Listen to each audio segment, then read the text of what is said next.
আলু উৎপাদনে প্রতি বছর সারের দাম বৃদ্ধিতে উৎপাদন খরচ নিয়ে বিপত্তিতে পড়তে হয় কৃষকদের। এমনই পরিস্থিতিতে মৃত্তিকা গবেষণার পর মুন্সিগঞ্জে সারের যৌক্তিক ব্যবহারে পরীক্ষা চালিয়েছে কৃষি বিভাগ। মিলেছে অভূতপূর্ব ফল। সঠিক পদ্ধতিতে তুলনামূলক অর্ধেক সার ব্যবহারেও জমিতে উৎপাদন প্রায় অভিন্ন। কৃষি অফিস বলছে, এতদিন উৎপাদনে কৃষকরা ব্যবহার করেছেন অতিরিক্ত সার।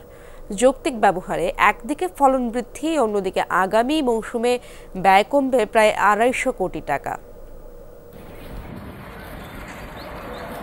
৫% করে পাশাপাশি দুটি জমিতে আলুর আবাদ, এর মধ্যে একটি প্রদর্শনীর।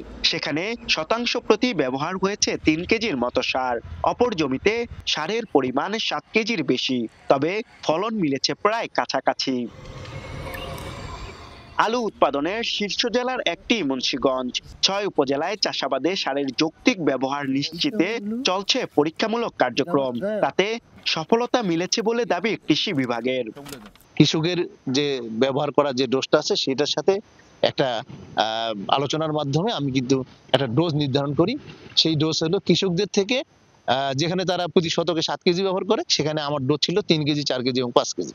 এই ৩ ধরনের ডোজ দিয়ে আমি সারা জেলায় ১৫০টা আসলে ট্রায়াল স্থাপন করেছি।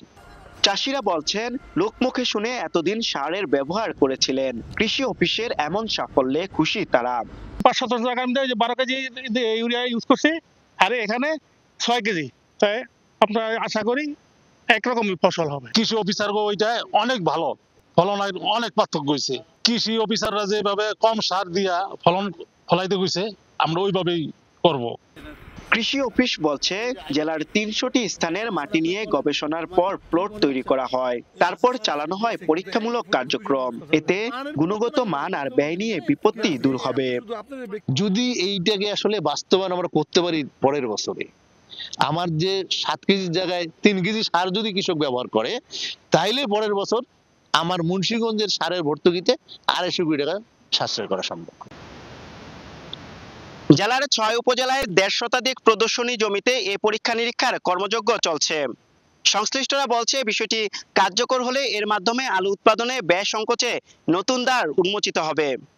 আরাফাত রায়হান সাকিব, যমুনা নিউজ, মুন্সিগঞ্জ।